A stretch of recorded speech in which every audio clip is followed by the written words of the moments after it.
नमस्कार. साऊ पेटती मशाल, साऊ आगती जलाल, साऊ शोषितांची ढाल, साऊ मुक्तीचे पाऊल. होय, आज 3 जानेवारी आपल्या सर्वांच्या साऊचा जन्मदिवस. सावित्रीबाई फुले आधुनिक महाराष्ट्रातील बंडखोर स्त्री, लेखिका, कवयित्री, समाजसुधारक, पत्रकार, भारतातली पहिली महिला शिक्षक, जिच्यामुळे मी तुम्ही भारतातला समस्त महिला वर्ग आज ताठ मानेने स्वतःचं स्वतंत्र अस्तित्व जगाला दाखवत स्वतःच्या संघर्षाची लढाई अतिशय आत्मविश्वासाने लढत आपली एक वेगळी ओळख घेऊन अभिमानाने ताठ मानेने प्रत्येक महिला मिरवत आहे.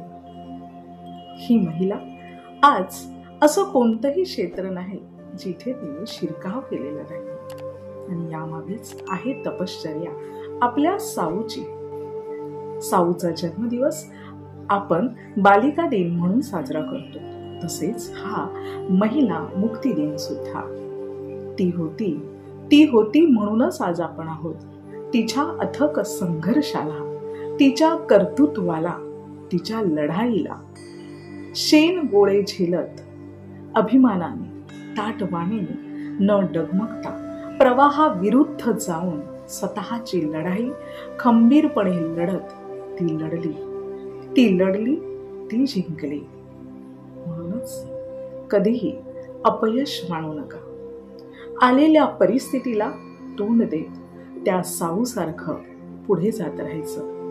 या साऊचा संघर्ष अगदी आयुष्यभर सुरू राहिला. वयाच्या 10व्या वर्षी महात्मा फुलेंशी विवाहबद्ध झाल्यानंतर एका सुधारकाच्या घरात आल्यानंतर आपला पती समाजासाठी झटतोय तर आपणही मागे का राहावं, म्हणूनच ही आपली साऊ पतीच्या खांद्याला खांद्या लावून आयुष्यभर पतीसोबत कार्य करीत राहिली.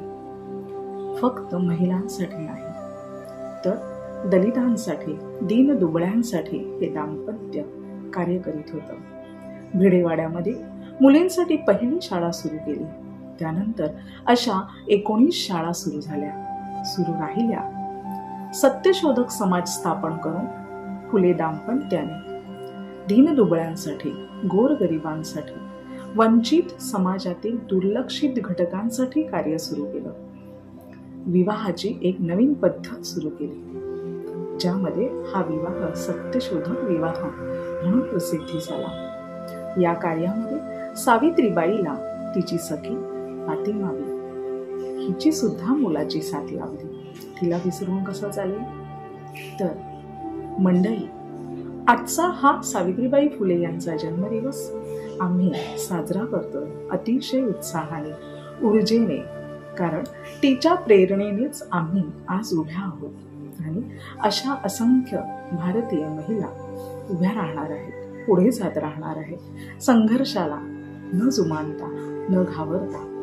सावित्रीबाईंसारख्याच अशा असंख्य अगणित हजारो स्त्रिया, कर्तबगार स्त्रिया भारतामध्ये भूतकाळामध्ये होऊन गेल्या. वर्तमान काळात सुद्धा त्या कार्य करतात. वेगळं कार्य करणाऱ्या, आपला स्वतंत्र ठसा उमटवून आपली वेगळी ओळख घेऊन समाजाला प्रेरक ठरणारी जीवनगाथा ज्यांची आहे, ती जीवनगाथा आजपासून आम्ही आपल्या समोर सादर करणार आहोत. व्हिडिओच्या माध्यमातून आपणही या उपक्रमामध्ये सहभागी होऊ शकता.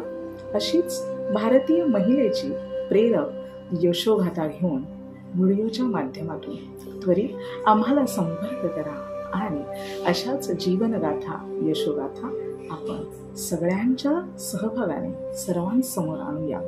यशोगाथा तिची यशोगाथा, तिची जीवनगाथा. पुन्हा एकदा सावित्रीबाई फुले जयंतीच्या आभाळावर हार्दिक शुभेच्छा.